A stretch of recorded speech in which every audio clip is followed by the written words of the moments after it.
पंजाब में साल 2022 में राजनीति का सबसे बड़ा उलटफेर करते हुए हाल ही में जन्मी आम आदमी पार्टी की आंधी ने सभी को हैरान कर दिया था। प्रचंड बहुमत के साथ सत्ता में आने वाली आप ने चुनाव से पहले महिलाओं को 1000 रुपए प्रति माह आर्थिक मदद देने की घोषणा की थी।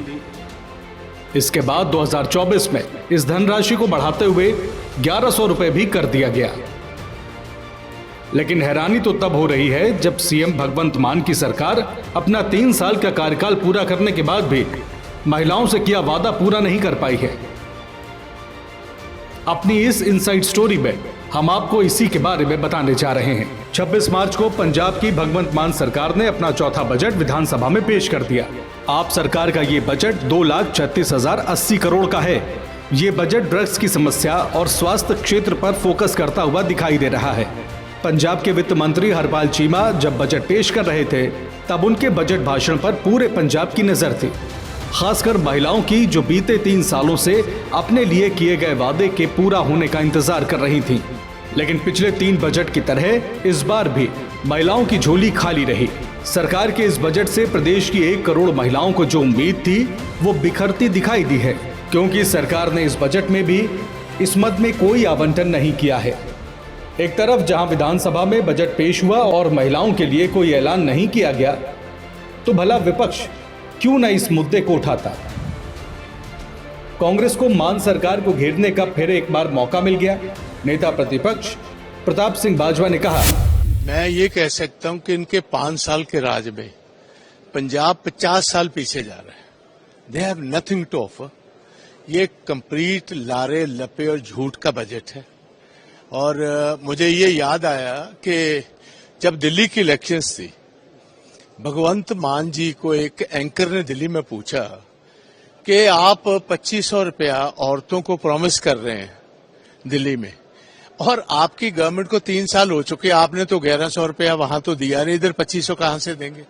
तो इन्होंने कहा कि 2 महीने के बाद मेरा बजट है, आप नोट कर लीजिए, और बजट में ये औरतों को 1100 रुपया दी और वो भी चला गया। सो ये सारी सरकार जो है लारे लपे और झूठ की बनी हुई। और मुझे एक पंजाबी का गीत याद आया, पुराना था, कि तेरे लारे भी शराबियां दी गप वर्गे। तो बेसिकली वही बात है, जहां मर्जी जो मर्जी फजूल की बात। और सबसे आप देखिए बड़ा इनका प्रोजेक्ट था, जो ये कह रहे थे हमारा सिग्नेचर प्रोजेक्ट है, वो था Malwa canal. There is no mention of the Malwa canal. जैसे कह रहे थे हम पानी लेकर टेल एंड्स तक पानी पहुंचवाएंगे, और ये इनका एक सिग्नेचर प्रोजेक्ट था। बट नथिंग, आप देखिए उसका कोई मेंशन भी नहीं है। एम्प्लॉयज की ओल्ड पेंशन स्कीम का कहीं मेंशन नहीं है। हमारे बुजुर्गों की ये जो पेंशन है, बुढ़ापा पेंशन औरतों के लिए, उसका कहीं मेंशन नहीं।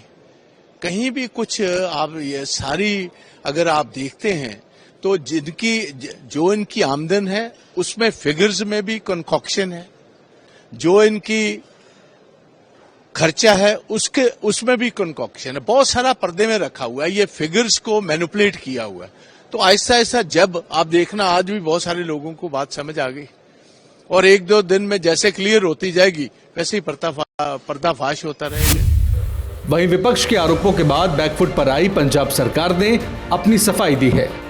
प्रदेश के वित्त मंत्री हरपाल सिंह चीमा ने कहा, सरकार 2022 में बनी थी तो एक बदलाव को पंजाब के लोगों ने वोट दिया था।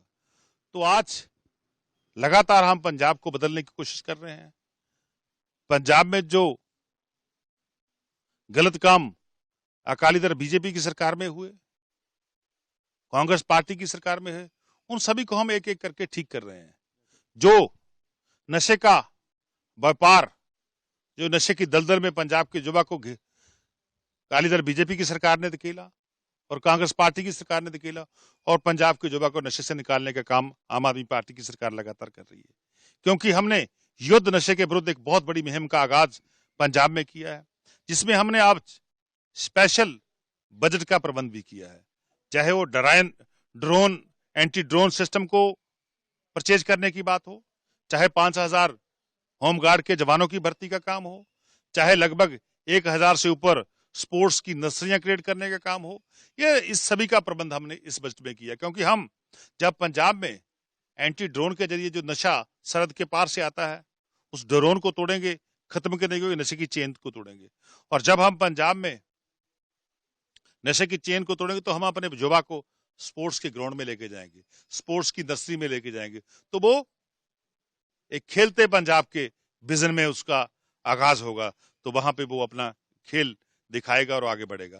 तो और दूसरा, जो नशा तस्कर हैं पंजाब में, उन सभी को हमने खत्म करने की ठान लिया। उसके खिलाफ एक बहुत बड़ा युद्ध का अभियान जो जारी है। इसके अलावा पंजाब में मैं बात करूं सेहत के क्षेत्र की, हेल्थ सेक्टर की बात करूं, तो पहली बार हुआ है जो आयुष्मान भारत योजना के तहत, जहां जो लोग मुख्यमंत्री सर्वत योजना के तहत आते थे, उनमें सिर्फ और सिर्फ 45 लाख परिवार ही इसमें शामिल थे। आज उसका दायरे को हमने बढ़ाया है। लगभग जितने परिवार पंजाब में रहते हैं 65 लाख लोगों को, चाहे गरीब है, चाहे अमीर है, चाहे छोटा है, चाहे बड़ा, सभी लोगों को हमने इस योजना में शामिल किया है। मुख्यमंत्री सर्वत बीमा योजना में शामिल किया है। और सभी पंजाब के लोग, जो भी कोई, मैं तो यही बेनती करूंगा परमात्मा से कोई बीमार ना हो, यदि कोई बीमार होता है तो उसका इलाज सरकार मुफ्त में करवाएगी।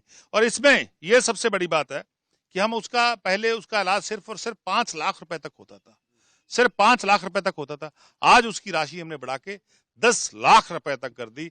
10 लाख रुपए तक का जो इलाज है वो उसमें पर परिवार जो मुफ्त। दरअसल पंजाब में आम आदमी पार्टी की सरकार बने 3 साल बीत चुके हैं, लेकिन अब तक महिलाओं के खाते में कोई धनराशि नहीं आई है। अब तक इस योजना को लागू नहीं कर पाई है। विपक्ष इस मुद्दे को लेकर लगातार आप सरकार पर हमलावर है। हाल ही में दिल्ली विधानसभा चुनाव में भी पंजाब का मुद्दा छाया रहा।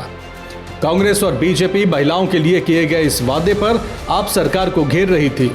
हालांकि बीच बीच में भगवंत मान और उनके मंत्री कहते रहे हैं कि जल्द महिलाओं से किया गया वादा पूरा होगा, लेकिन इसको लेकर योजना कब बनेगी और कब महिलाओं के खाते में धनराशि पहुंचेगी, इसका जवाब तो सरकार को ही देना होगा।